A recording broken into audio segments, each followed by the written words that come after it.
is up, family and friends? It's Sam and the Jester. That's Jordan. He's our Sam. I'm Colin. I'm your Jester. I'm here for your comic relief. He's here for your educational value. How's it going on this snowy Sunday morning, guys? It is so snowy. Holy cow! Yeah, well, it's would kind of ruin our whole janky setup in here to turn it towards the windows. But trust us, there's a lot of snow here. All right. It's a ton. Yes, it's a ton, but I think we have a good bottle for We today. do. We have a fantastic bottle. So this one is not necessarily one that you're going to be able to easily find, and I know that goes against exactly what I said last episode. But we on have this snowy day, so we may go back and forth with what we tell you the first time, except for the gambling thing, obviously, of course. But yes, well, that and potentially being stuck at home for a few days, wanna kick it off with a nice bottle. Wouldn't you agree, though? Every person, I feel like, no matter what you do, from janitor to literally CEO. Mm-hmm. You deserve a day where you're sitting at home, you don't have to go to work, snow, let's say it's a snow day, something like that, and you have got a nice bottle of whiskey or a nice bottle of wine that you can literally sit there and enjoy that. So let's put that as the focus for this wine. Yeah. Not like it's some kind of obscura thing that they can't find, and it's like you got to know it's the, two guys. It's the treat like yourself day treat wine. Yourself, exactly. Is it a snow day and you ain't working? Treat yourself. Probably just got hit with copyright infringement, but love you, Parks and Rags. Love you, girl. Ugliest House in America is funny. Let's go ahead and we'll dig into this. Tell me a little bit about it. Give me a name of it. So it's called it's called 50/50. And so there's a 50-50 chance we'll enjoy this right now. Oh, I hope it. I know for me there's 100% chance, and for you I'm gonna give it a 98.7 because you will, because it's good. But also the story is great. Ooh. So this wine, I feel like there's if anybody can see on the camera there, that feels disparaging. I mean, I get that I'm a Sam, but I didn't know it was a taster today. I mean, again, I reminded everyone it's a snow day. There we go. There we go. Perfect. But it's made by VGS Chateau Potelle. They're a Napa Valley producer that's owned by, actually kind of like that little drip. That's cool. Yeah, that's cool. Drip for the kids, by the way. It means like cool fashion or style. So any of our older people listening. And this wine has the drip, literally. There you go. There it is. But the owner, Jean-Noel Formeau, he's from Bordeaux. He's a Frenchman from Bordeaux, and so it even says on the bottle, I may live in America. America may be my home, but my heart belongs to France, basically, or Bordeaux. And so this wine's called 50/50. 50% of the wine is from his home village in Bordeaux, and 50% of it is Napa Valley. So would this be a red blend?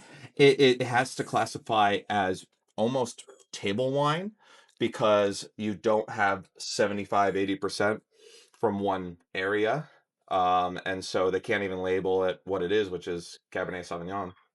So you're saying that they're trying to sell me a high-end bottle of wine as red table wine blend. Yeah, I don't know if it's technically classified as red wine. It just says wine. red All wine. They can call it is red wine. Red wine, a real famous varietal called red wine. Everyone. You'd think this would be, $3 on the discount closeout with that kind of label, but. I gotta tell you, when I first started working in restaurants after the military, I definitely thought the red wine blend was they just had quarter bottles left, and they're like, yeah, it's all pretty much the same, so let's just put it in together, and that's just red wine blend. I mean, that's not wrong, but I guess it's not the literal meaning of it, is to blend a bunch of old wines. Well, in Portugal, they're known for what's called field blending, which is they're out in the field, and they're like, you know what, we're gonna take some of this and mix it with some of that, and we got too much of that. Let's throw that in there. That's basically what field blending is. Better than my idea of pouring old bottles. Like, yeah, we haven't sold any of this in 3 days. Yours is almost like an alcoholic bartender at the end of his shift making jungle juice with all the leftovers. Killing the well liquor, all the well liquor. Killing the wells or the couple accidents he made.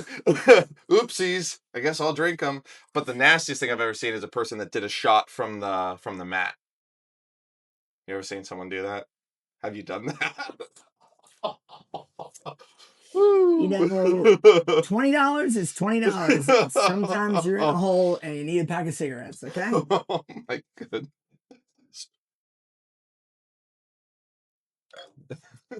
I wasn't blowing dudes in a back alley for drugs.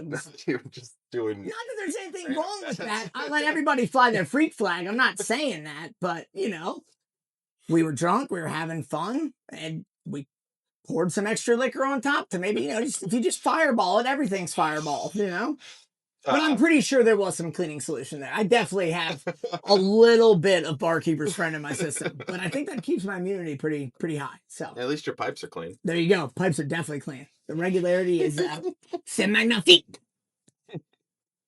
But Oh, the producers are telling me I have an HR meeting right after this. Right after this.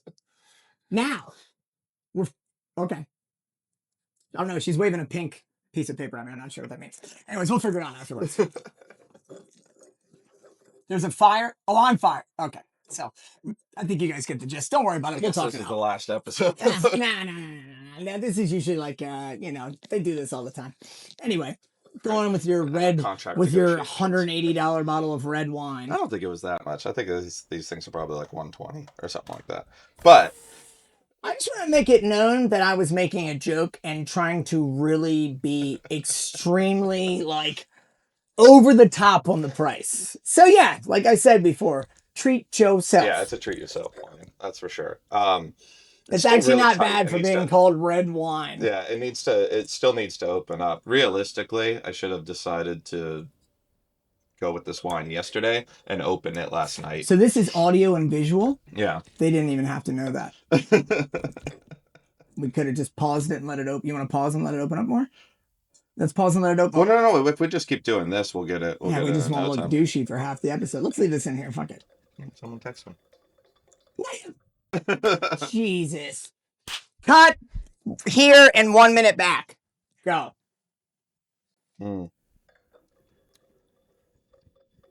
So if I feel like, let me ask you a real question, all right? If I feel like the wine isn't giving me the full flavor, no matter what it is, a red, whatever, obviously I'm not going to shake up Prosecco, but do I just sit here like a straight D-bag at a table, just swirling my wine, or I'm going to tilt it at a slight angle and look through the sun? So the real D-bag term is called volatilization of the esters. That is the technical term for swirling, right? But one of the reasons you do it, of course, is to volatilize the esters, right? So you want to kind of shake things up a little bit, get things moving, and put that relationship with oxygen back into the wine, right? It's that tenuous relationship that follows that bell curve, right? And the unfortunate part is you don't realize you're over oxidized until you reached it. That's why I really don't like using decanters. Not just because they're a pain in the ass to clean, but because of that bell curve, right? So unless we're all willing to basically pound this wine once it peaks, decanters, are going to take it too far. Because once you realize it's at its best and you still have half the bottle in the damn decanter, then you're like, oh shit, now it's going to go past it. It's going to go downhill slope past the bell curve. Well, yeah. That's why if it's in your glass, you have the ultimate control. You can take it to that peak and then drink it quickly, and then you roughly have a time gauge then for how long it's going to take you for when you pour your next glass. Yeah, I'm noticing on this one too. We've got like a lot of stickiness. So you really want it. So this is an old Somm trick. You really want it to stick. Blow into your glass, and then swirl. I mean, I feel and then you're going to get some crazy legs. Look at that. I believe you, but I feel like legs. As an endurance athlete, my lungs, I'm going to have that all over me. It's going to be all over my head. Don't blow that hard. I mean, goodness, the guy's not giving you $40, only $20. I have been known to be a blowhard, so it's in my nature. Like the fruit is starting to come through a little bit. It definitely is. It definitely is. I would say, though, this is... I mean, it's a little dirty. It's a little dirty of a wine. She's for 120, I mean, I should get at least like one free dessert coupon or something, because I don't know. I'm just not. I'm 50-50, I got to tell you, I'm 50-50 on you right now. But obviously, we're going to get a little bit further into the bottle here. But it's still really tight. It hasn't opened. I will say this because they say that controversy gets clicks. Clicks get views. Speaking of which, guys, don't forget to smash that like and subscribe button. It helps us with the algorithm. And if you can, drop a comment in there. Doesn't matter what you say. You can make fun of us. You can make fun of my nail polish, even though it's pretty fleek right now. Sparkly as hell. But You can do and say whatever you want in there, man. Ask questions, things that we can give you links to find these different wines. But it always helps the algorithm so that you guys can find us and find more of this content like this to have some fun, learn a little something about wine. Not so good wine, but most of the time good wine. See, I love the fact that you're not feeling it right now because I'm like, I know what this wine should For taste like, sure. right? So I'm super fortunate that I've had 6 or 7 That's bottles the of this whole before, juxtaposition of this right? show. I know, and dude. so it's great because that's the reality of wine or alcohol in general, right? Just because you don't like it doesn't mean someone else won't appreciate it. Or Sure. just because you like it doesn't mean everyone will, right? The best wine in the world's the one you enjoy, right? That's right? And so Don't worry, it's gonna be merch on a t-shirt soon. and the hard part about wine is, at least for me, the ones I really tend to enjoy, the profiles I tend to enjoy are more expensive. It really sucks. It's like a curse, right? Like I can't afford my taste buds. But you can afford a better bottle cheaper than this. You absolutely can. Good. I got you That's to why agree. I got you to agree. It's not that good of a oh bottle. no, that's not the same. That's not the same.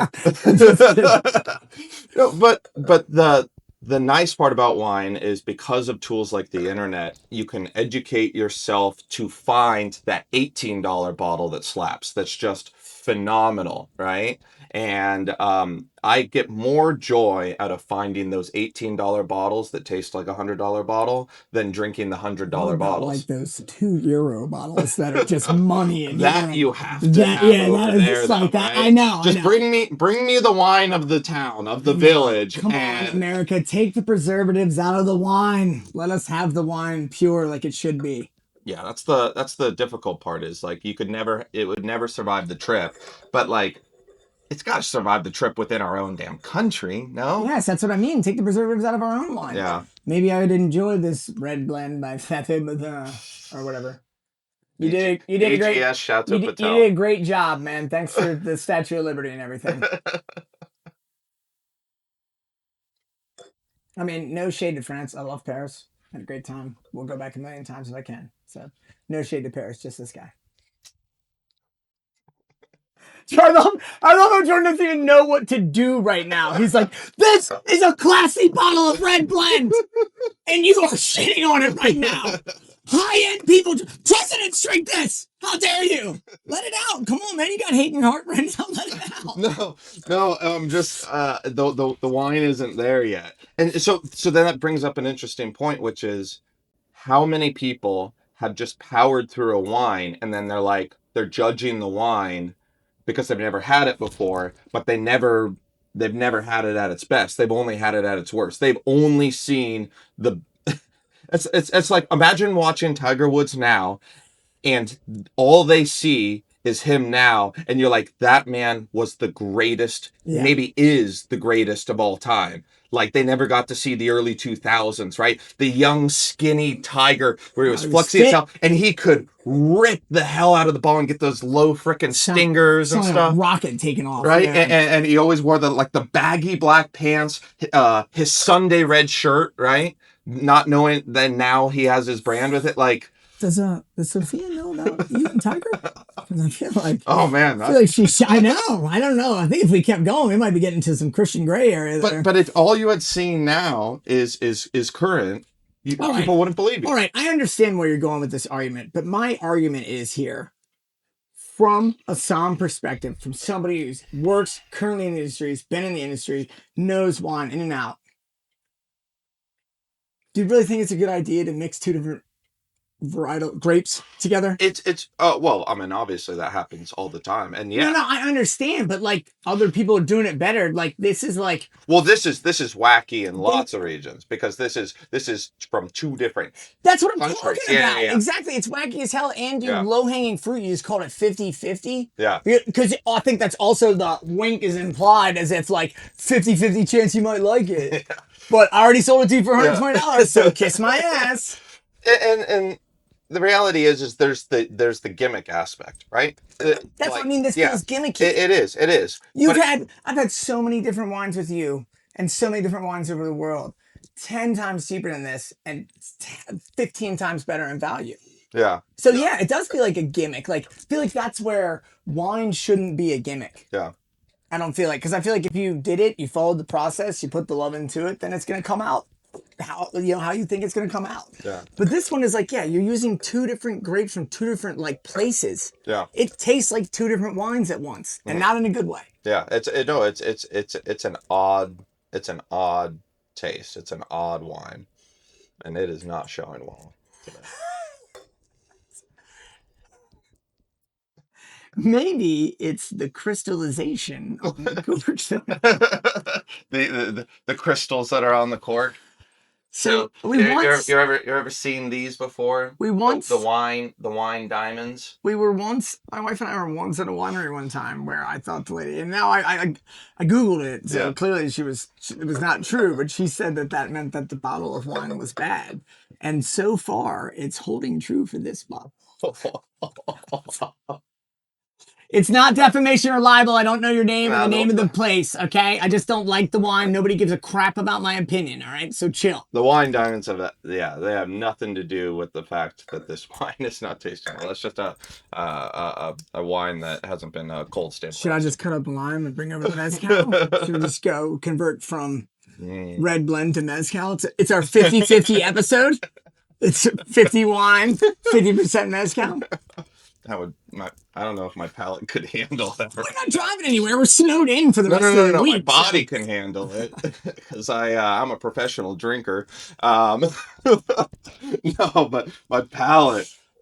I'm also just. That's what it's so. It's the opposite. I'm just the so internally sad right now because this wine is tasting like dog shit right now. It is it's also not showing good. Well. It is good to hear this Yeah. because I thought you were sad because of me. Oh no! So I'm glad that you were thinking that too, because normally you would have finished that by now. So would have I, and it's definitely like. Well, and so I keep working at it. And so I'm annoyed, one, I didn't bring another bottle, but two, like the amount of work it's going to take to get this wine to reach its peak is going to be exhausting. Should we CPR the wine bottle?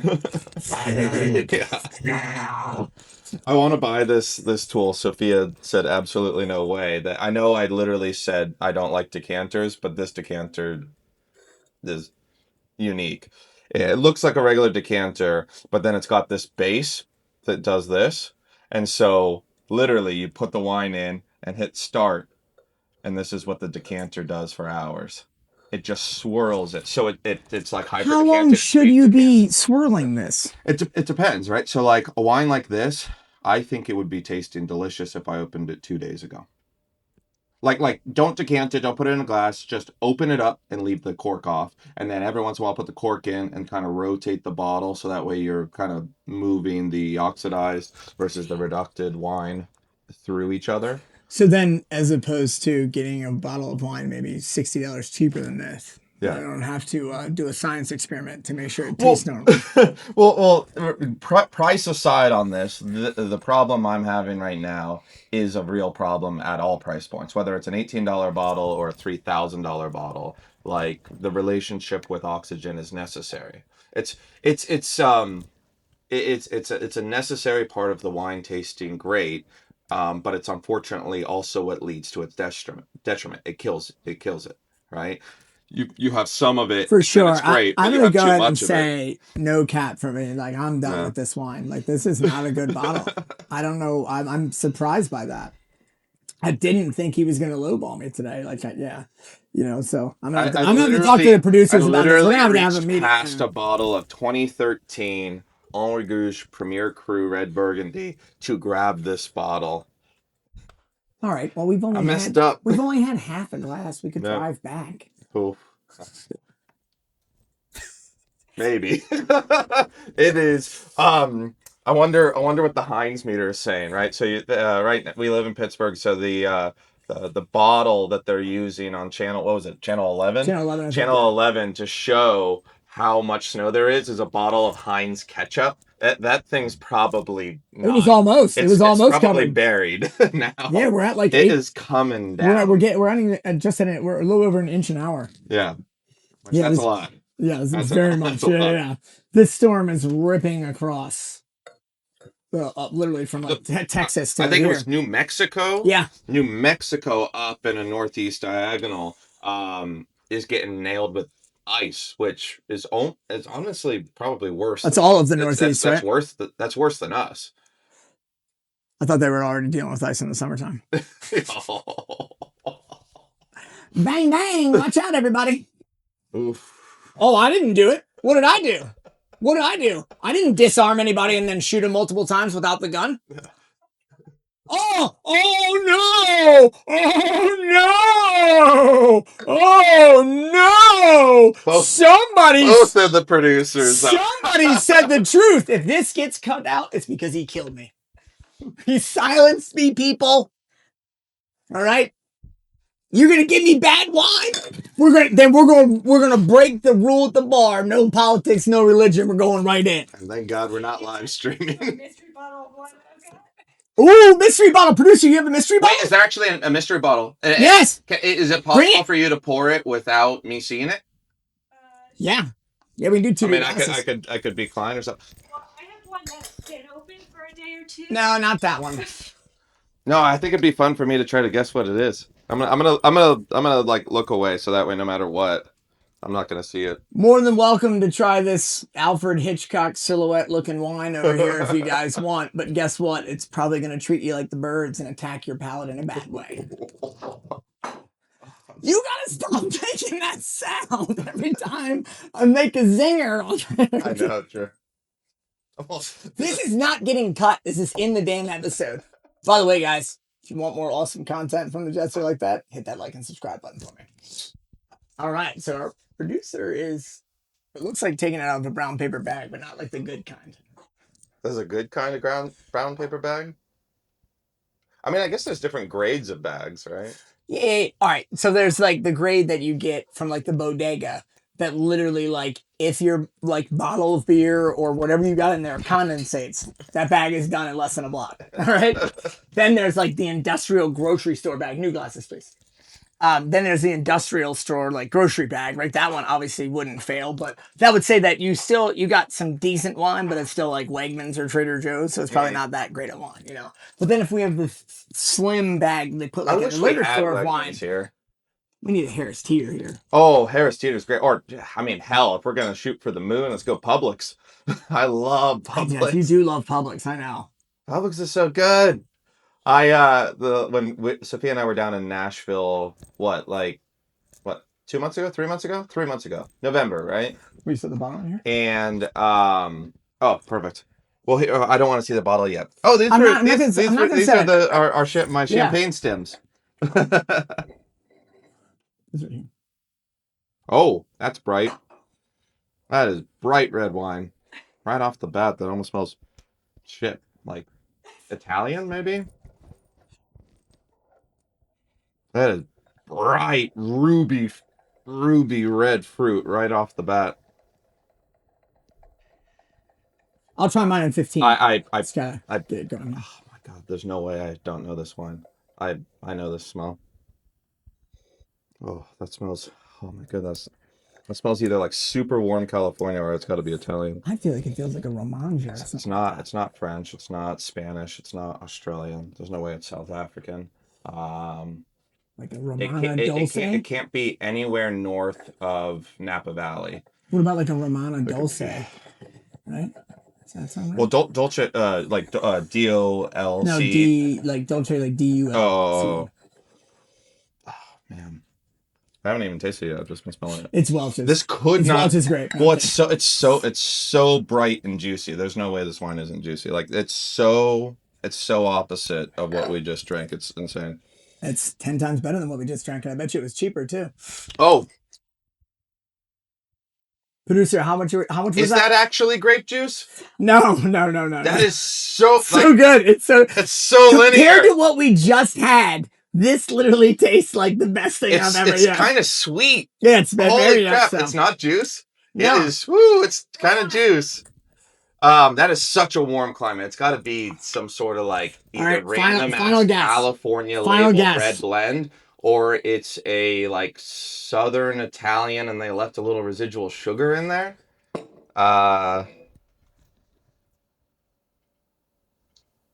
So it's a DOP Romagna. What's the Refosco? I've never even heard of that. Oh, we love Rafosco. My wife and I love Rafosco. I've literally never heard of Rafosco. We've had I'm it not in surprised Italy. there's like 800 varietals in Well, Italy. we've had There's it in Italy. a million little small things. So I nailed it from the first smell when I said, like, this smells Italian. About how much was this bottle, you'd say? That one was on sale for like $10. Soft, fruity wine. Yeah. And you're loving it. We got smiles back on the Psalm's face here for $10 fucking. I like the guessing game and the smell and stuff like that. The taste is sweet. It's got some. Well, because that was bitter. Oh, is dog that the shit. snowplow? Yeah. I thought maybe you had something on your house that was metal and moving, and I thought, holy crap, it's that windy.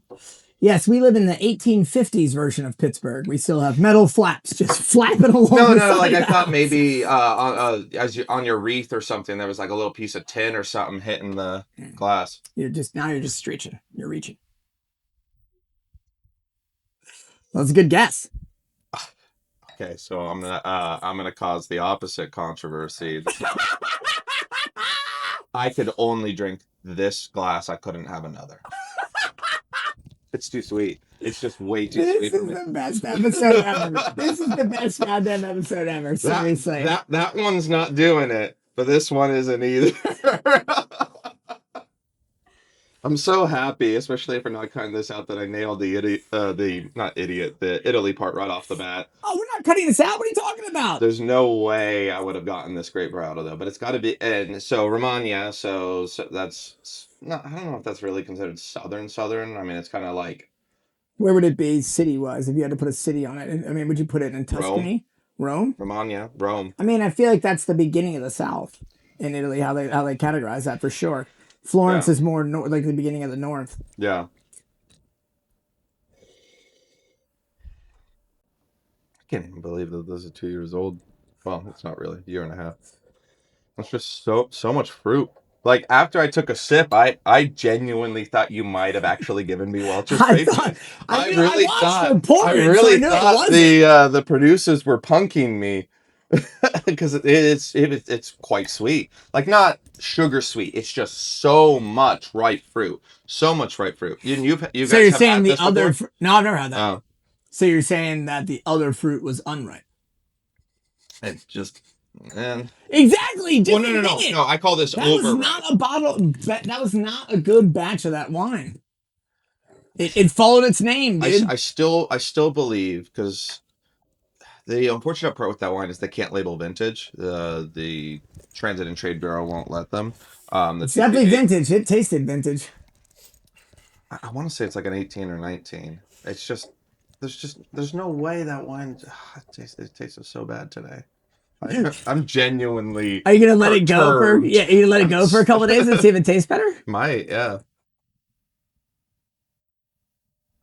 Couple snow days. I don't know. I feel like I remember watching this one clip with John Mayer where he was saying he bought this new guitar and just didn't sound right, and he was saying I need to somehow change the molecular structure of this guitar, and so he was talking about wild shit. He like put it in his freezer for a couple days, would take it out and kind of fuck with it, and then play it. And he's like, it's not quite so ready, so he put it back in the freezer, and now he's happy with the sound of it.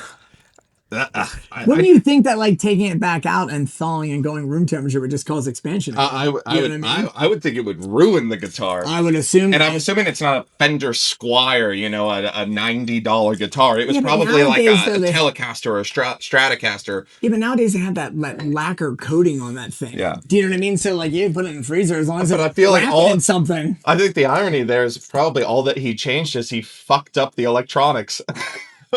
Yeah, the pickups got probably ruined, and he likes that sound. Not if they thaw back out. I mean, tech usually works better in colder temperatures. Not frozen, but definitely in colder temperatures. I mean, you could have also dialed the temperature up to like 38 or something like that in the freezer for it too, and not had it like freezing. Screw all these Uncrustables I have in the freezer. Telecaster's gotta freeze. But we're just gonna keep throwing so we can get the clicks here. More shade on there. I'm sure it actually wouldn't matter because of how much of a shit musician John Mayer is. So, John Mayer, I saw you at a guitar festival in Raleigh, North Carolina a long time ago, and you played amazingly. It was awesome, but you were still around your Body is a Wonderland era. and I didn't realize that you could actually play guitar. He's a very good guitar player. 100%, but you sandbagged for your first 12 years of your career. Appreciate what you did for Bob Saget, but What's the one? Where did he do that one performance with him and Eric Clapton? They played Layla, right? yeah. And he did the signature. 100%. One of the best freaking cold open entrance songs. That and we were talking about it the other day, and I said it's like my favorite boat song, and somehow now I'm blanking out on it. What is it? Dire Straits, right? Oh yeah, Money for Nothing. Money for Nothing. Yeah. Phenomenal entrance to that song. Have you ever as well. seen the tribute in it was like 2004 or 5? They did a tribute to Rock and Roll Hall of Fame. Did a tribute to George Harrison. That's so sweet. I think George Harrison just passed Is there away. alcohol in this? Oh, 9%. Okay, it's fairly low. Yeah, that's because they left all the sugar in there. They needed to ferment it more. Get me more alcohol and less sugar. It's just not like that one. That's all. So Rock and Roll Hall of Fame, they did a tribute. And they did a tribute to George Harrison. They played As My Guitar Gently Weeps. And at this time, they just recently come out with an article that left Prince off the top 100 guitarists of the last 100 years. I didn't realize how good of a guitar player he is until, quite frankly, recently. I'm a diehard Also, Prince speaking fan. of Eric Clapton, that solo, Yeah. holy shit. Yeah, the solo that Prince does is insane. But that was definitely like an FU to the I mean, it's a whole power band. It's like it's Petty and Steve Winwood singing it. You know what I mean? And a bunch of people in there. But yeah, that's what I think is like crazy to me. Is it was like 30 or 40% of the Traveling Wilburys. For sure. And then you actually had George Harrison's son standing behind Tom Petty playing like an acoustic guitar, like playing rhythm in it as well too. And I remember when I first watched it, I was like, oh, somebody was like, yeah, George Harrison's son's there. It's like once they show the camera next to Petty, I was like, oh, that's him because he looks like 20-year-old George Harrison, basically. Yeah. No, the problem is that people sometimes look at musicians like Prince and they see like weird stuff or they hear weird rumors about him, so they don't go listen to him and realize, I mean, dude, I saw Prince in 2011. Amazing. The best show I've ever seen in my life. Like, it was absolutely freaking amazing. Shaka Khan opened for him. It was just awesome. But, like, the dude plays for 3 hours, plays, like, 6 different freaking guitars, dude, you know, and then obviously ends with, like, a 25-minute version of Purple Rain, which is amazing. It was, like, purple confetti. He's, like, popping and locking by the end of it. Yeah. But it's just locking by the end of it? Yeah, but Prince was a dancer, man. He was an amazing dancer. Yeah, for sure. He's a little guy, but he'd be like dancing, like basically like break dancing by the end of it. But yeah, it is like just a show and a half. But part of that is anybody who's a Prince fan knows that guy is like the second coming of Jimi Hendrix. And people are like, I'm like, what? Because you don't like his weird funk music doesn't mean he can't play guitar. Yeah. Just like John Mayer, I'm sorry. I don't like your music that much, your pop music, but I've heard some of your other stuff that's pretty good. And that's not bad. But yeah, I'm still going to make fun of that other stuff. You know, there's also haircuts I used to have back in the day, you know, and different things I did you can make fun of too. But it's just like, I don't know, man. I think that sometimes people don't let music, you know, like open up to music about that stuff. It's like opening up to a new bottle of wine. You know what I mean? Like being like getting out of your comfort zone, trying something new. Like you said, the best bottle of wine is the wine you like the most. Yeah. And the only way to find it is to try. That's why it's so unfortunate when, and I understand why, people get in their comfort zone, right? Yeah. And so they just get the same thing. They're like, I want a Kim Crawford Sauvy B because I know it won't hurt me. Kimmy won't let me down. Right? Exactly. Old Faithful in a bottle, right? Like, it tastes the same every single vintage on purpose. Like, you know, Johnny Walker does the same thing with blended scotch, right? It's no matter when you had it, no matter where you had it, your comfort zone is there, right? And I feel like that'd be like good ads for them or something like that, right? For sure. Because I'm like a Scotch purist. I prefer single malt versus blended Scotch, but I understand the appeal to. I enjoyed that, and I always wanted to taste the same, right? It's the same thing with like restaurants that never change up their menu, right? I think that's boring, but a lot of people are like, I want that steak to taste the same way as it did in 1985 because I loved it. For sure. And I think that should be what you guys should take away from this episode here today. Okay. Like he said, it's experimentation. You sometimes are going to think that you read about a certain type of wine.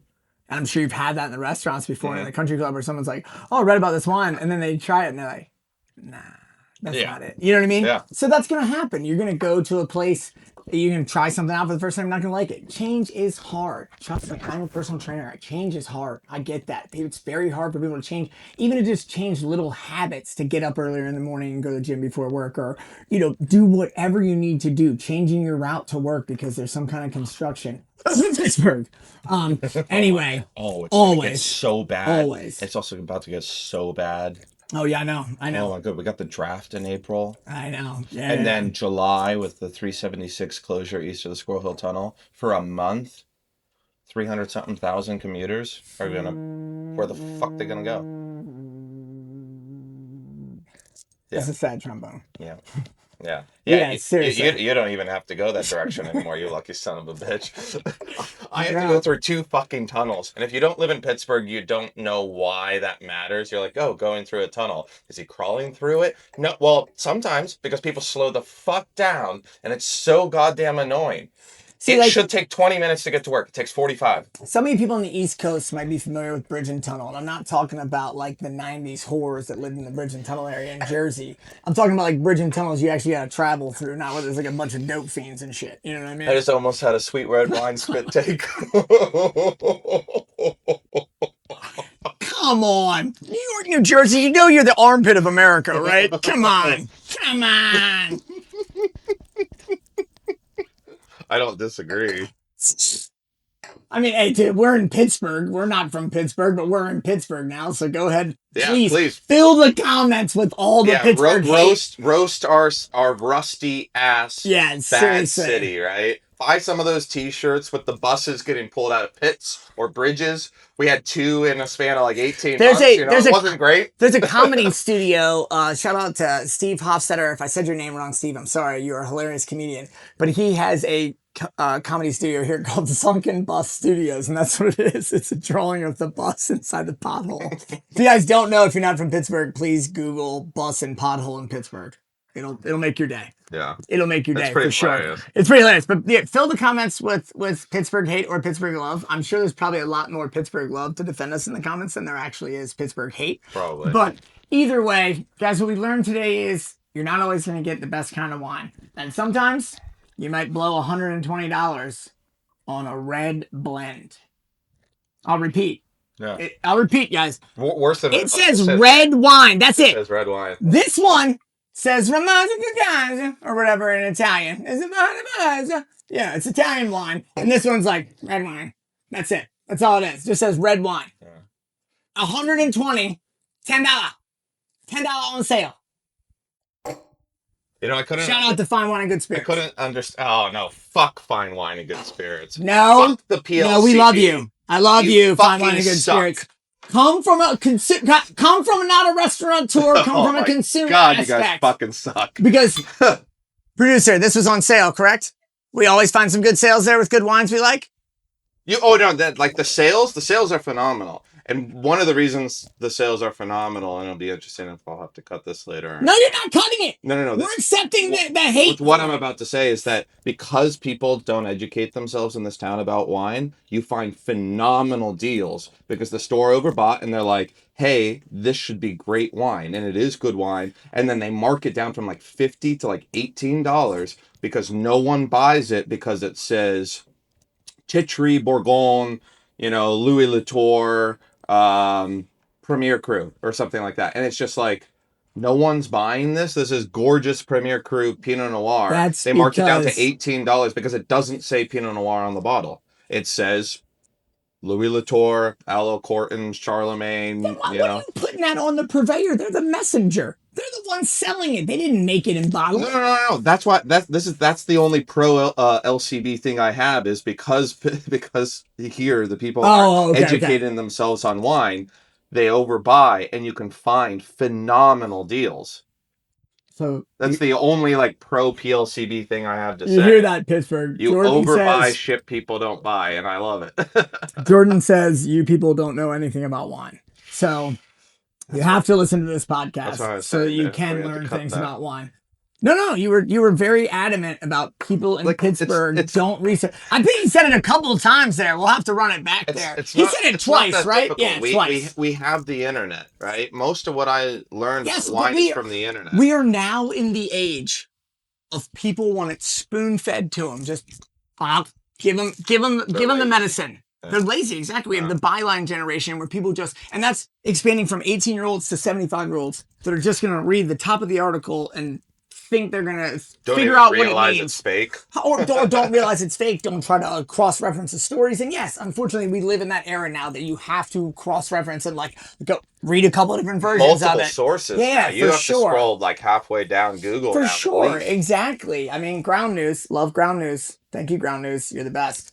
That Ground News is great because it gives you basically the breakdown of the story, right? Mm-hmm. No biases, and then it lets you choose which articles or which type of outlet you'd like to read it from. And you can read it from all of them, but it'll tell you whether it's mixed factuality, high factuality, or very high factuality. Built in, so it like pre-synopes it kind of? Yeah, kind of. Yeah, but like it's like the different stuff. So like, you know, you might find one day that like, PBS America has a good article with very high factuality, and the next day, you know what I mean? Maybe it's like the French Channel 1 news or something like that. So, but it's interesting because then you can see it from different perspectives, but I mean, that's where we're at right now. So that's why that is hard to be educated. And people of Pittsburgh, I get it. There's too many effing wines.